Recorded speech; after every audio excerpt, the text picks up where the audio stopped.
Thank you for your patience. Before we get started, there's just a few housekeeping rules. We ask everyone to please abide to assist us having a productive and orderly meeting. Number one, please enter your first name in the participant panel and your last name as well. Looks like everybody's done that, so thank you. Number two, all participant microphones, please keep them muted unless it's your turn to speak. There will be some time available after the Q&A portion of the presentation for questions and answers. Number three, just a reminder, this meeting is being recorded and will be available on the district website by the end of the day tomorrow, April 25th.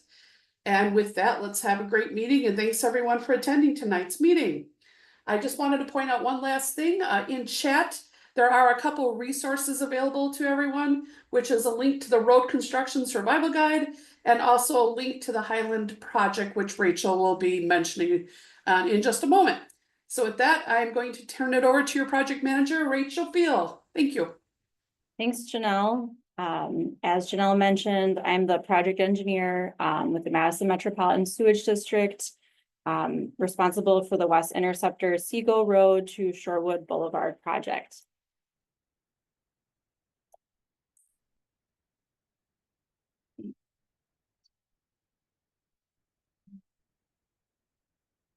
Moment. This slide is not advancing for me. There we go. Here is our meeting agenda. We will begin with a brief overview of the district and the project. We will then share the anticipated construction phasing, followed by the schedule and night work.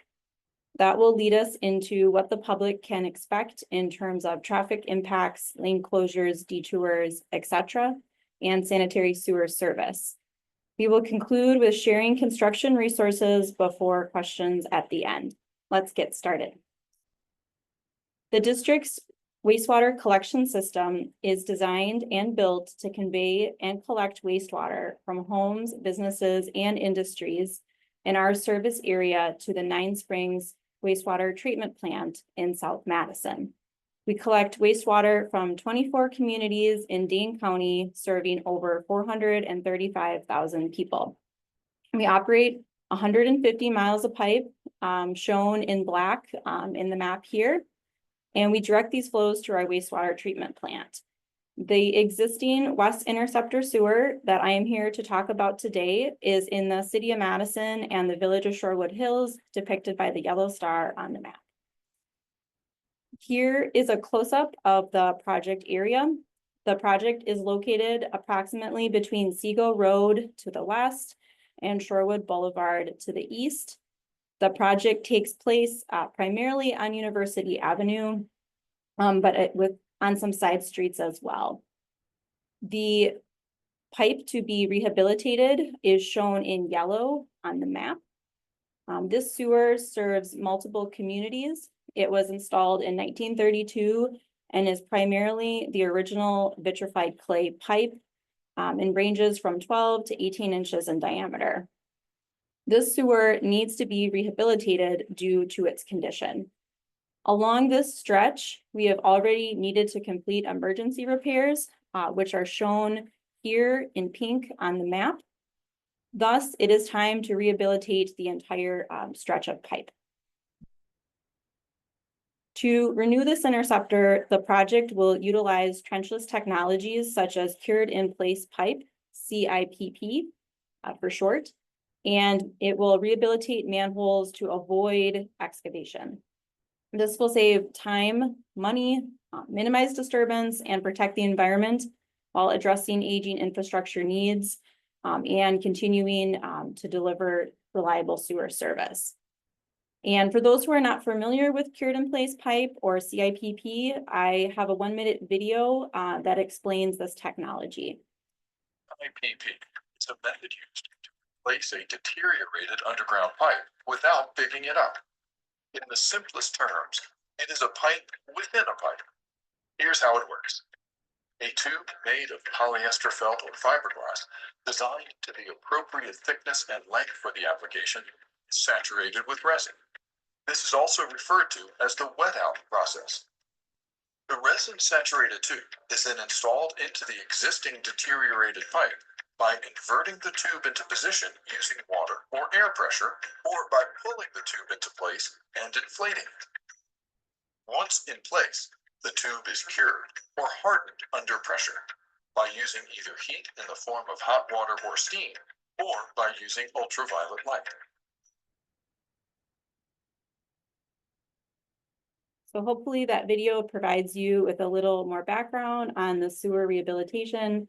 Janelle, just want to check here. Are you able to see my slide? Is it back to the slides? You are all good. Yep. Thank you.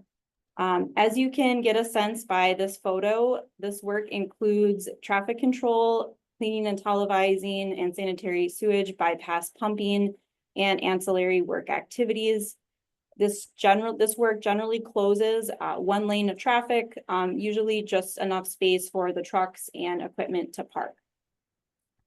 To minimize impacts associated with this project, we have previously contacted owners directly adjacent to the work from an engineering standpoint for coordination and design input last fall. We have also coordinated with the City of Madison, Metro Transit, the Village of Shorewood Hills, and Dane County. And as a result of that coordination, the lane closures along University Ave and Shorewood Boulevard will occur during nighttime hours, with traffic lanes reopening during the day. Also, the project will be phased to minimize impacts, and we'll talk about those in the following slides. In terms of the night work, there are a few reasons why night work is planned for the vehicle lanes in University Avenue and Shorewood Boulevard. The first and foremost, this allows us to minimize impacts to traffic. So shown in the graph here is our typical weekday traffic patterns taken from University Avenue. So the graph essentially on the bottom shows the time of day, and on this axis shows the volume of cars. And so the green line, as you would expect, the peak periods around 7, 8 a.m., 5 p.m., 8 a.m. and 5 p.m. So our work, the liner, in order to cook, it does need to take an allotted time frame. So we do need a 12-hour window, and we have selectively chosen the window outside of the peak traffic patterns. Night work will also minimize impacts to businesses in terms of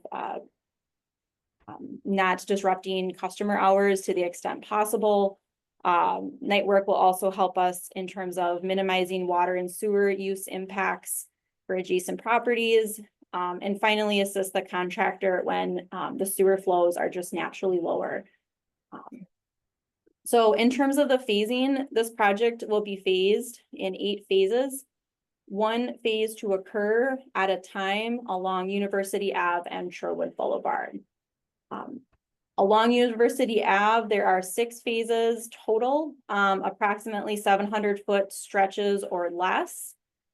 And again, these phases will take in Shorewood Boulevard to take place during the nighttime hours, with vehicle lanes restored for the daytime.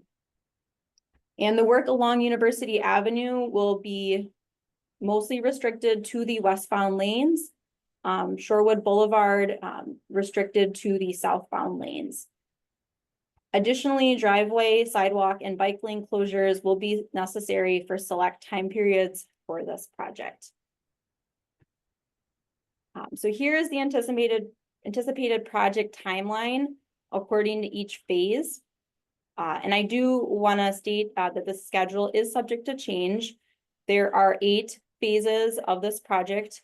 Each phase is approximately 2 to 2.5 weeks. And the work is anticipated to will be starting on Monday, this upcoming Monday in phase 1, and they will be working their way east.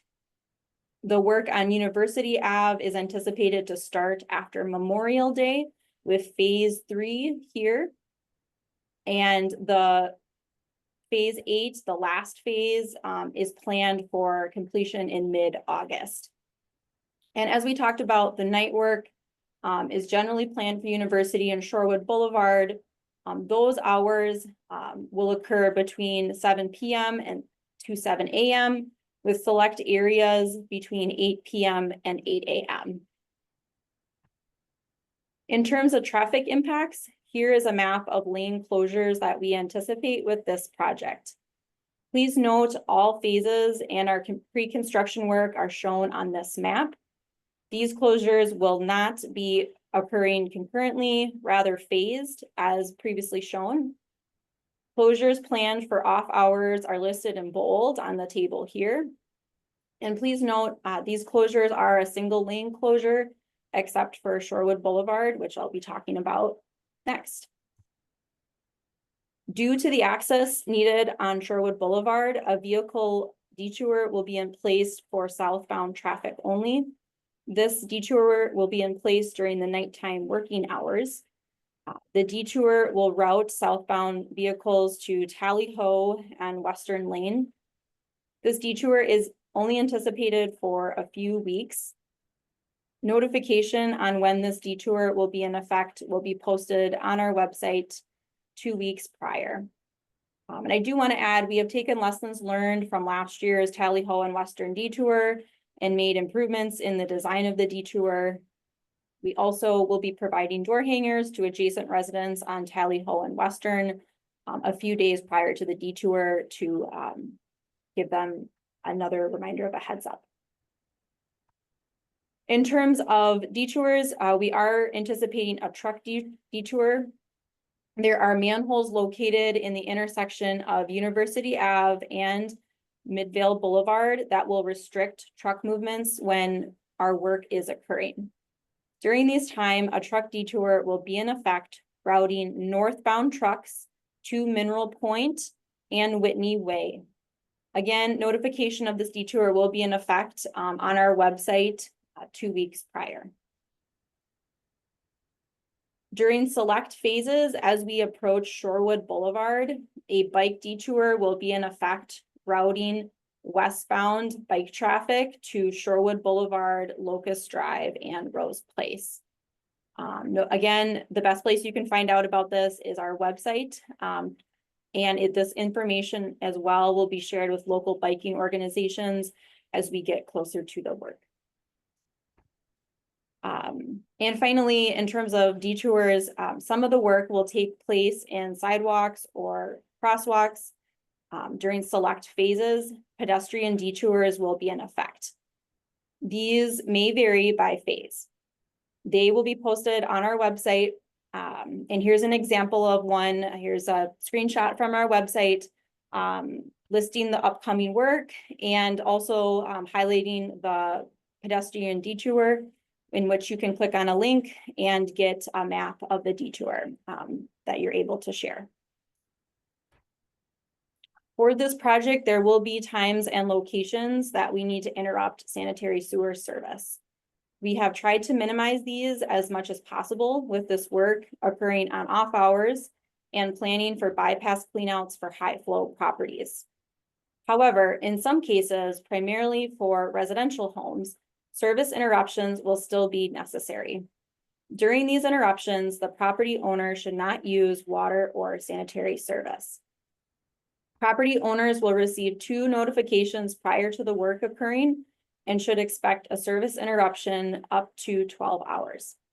An example of one of these notifications would be a door hanger, such as shown here. And in select locations, we will maintain sanitary sewer service via bypass pumping. If you have any questions on what to expect for your property, please reach out. Moving on into resources for you during construction. So I've mentioned our website quite a few times. Here's a screenshot. We have put together some resources for you there. So first and foremost, the project page does have at the very top the latest updates, a general update followed by the work planned for the next 2 weeks.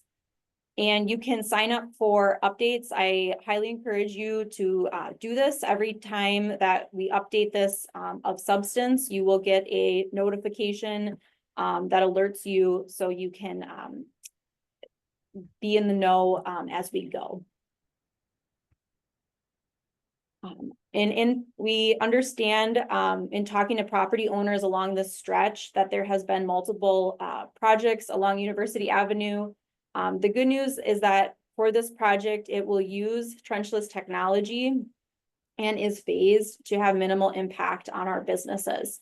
We also have a link to the road construction survival guide, made possible by the city of Madison, on our website as well. And Janelle also, dropped that into the chat. In terms of another resource for you, we recognize that from a business standpoint, even though this work will be occurring after hours, your business may still be operating. We have created a construction contact line for you to contact us if urgent matters arise. We do ask if the matter is non-urgent to consider calling during the daytime hours. In terms of other resources and things to have on your radar, I do want to mention another project we have that is in the area, the Highland Avenue Sewer Project, which is replacing critical infrastructure near UW Hospital and clinics. So this is a different project, but I'm just bringing it up here today to get the word out as we approach that project.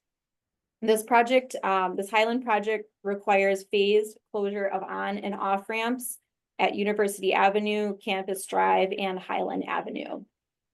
Significant traffic impacts and detours are planned for UW Health and Clinics, the VA Hospital, Forest Products Lab, and others in the area. Of note, University Bay Drive will remain open. This project will run from May through September. And I'm not on the project team for this project, but I do know that they have worked with the businesses and organizations in this area, including the hospital, the city of Madison, and Metro Transit to minimize impacts. We have also coordinated my rehab project, this lining project, with this Highland project to minimize impacts, which is another reason for the nighttime work on my behalf and starting west, moving east. So if you are curious about this other project, Janelle also did put this link in the chat that you should have access to.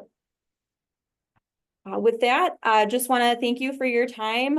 Those are the slides that I had today. Just want to ask what questions you have for me.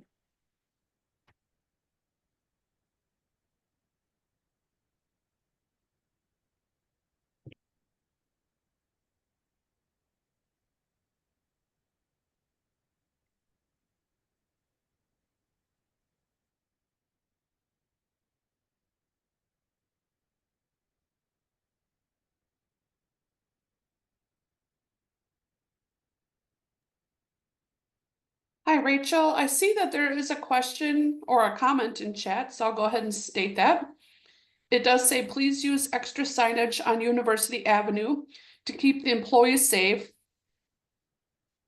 So that is one comment that is out there. Thank you, Janelle. Yep.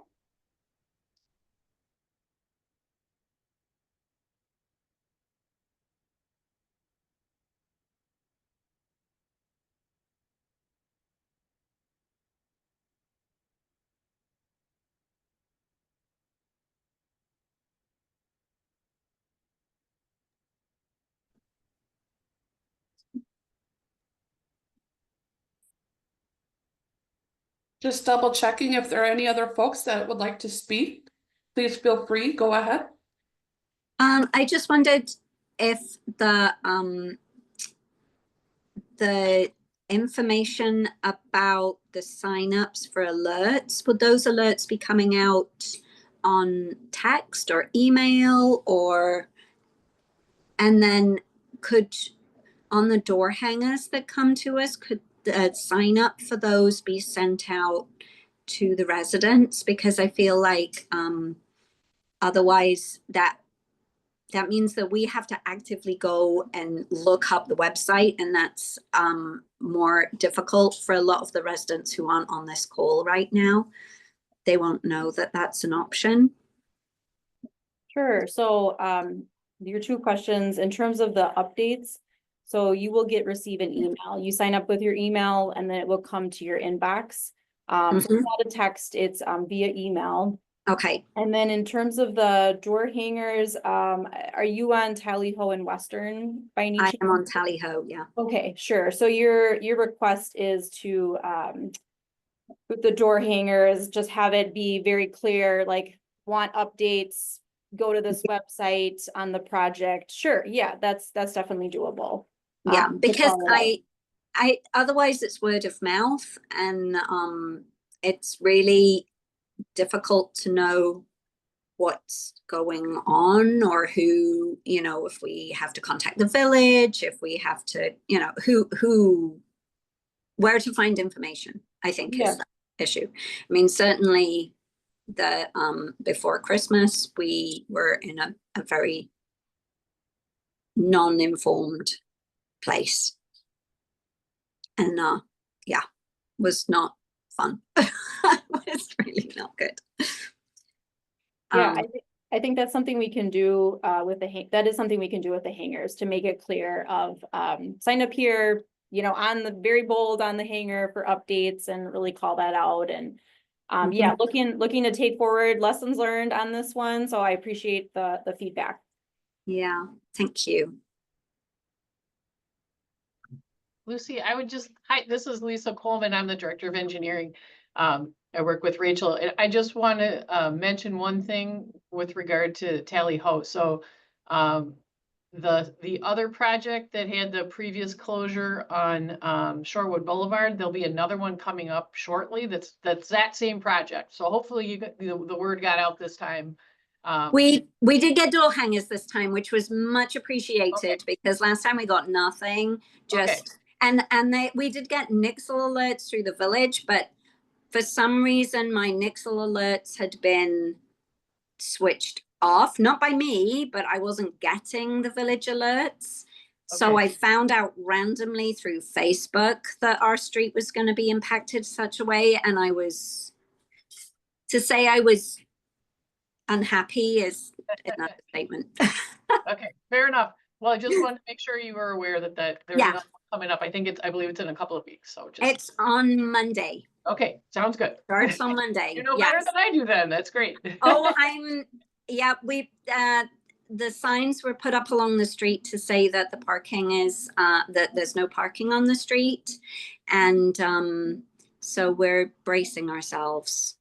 Okay, well, hopefully it'll be relatively quick, and you know we'll get all our work done around here, and then leave you guys alone for a while after that. No, it's just more than anything so that we know what to expect. I mean, we do know what to expect now, but yeah, and sadly that's even worse because it was pretty rough. Yeah. Okay, appreciate it. Understood. Thank you.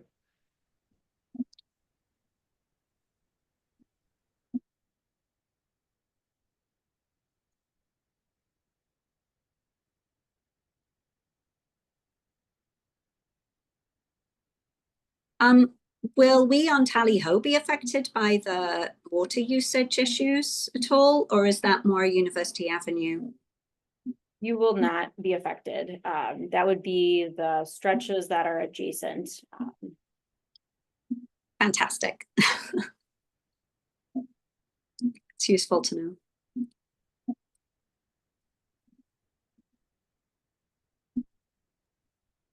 We have a couple other guests online this evening. I just wanted to check in to see if Mark, and it looks like Dave left. So Mark, would you have any comments or questions? No, thank you very much. I had talked to Rachel previously and gotten my many questions answered at that point. So thank you very much. You're welcome. Okay, Rach, I don't think you have anything else left then. Well, thanks everyone for your time. And for all attendees here, we will subscribe you to the updates and the alerts. And I will get a copy of the door hangers and expand upon that for next time, as well as take note in terms of the extra signage on University Ave as takeaways here. So thank you, everyone. Thank you. Thank you. That's great.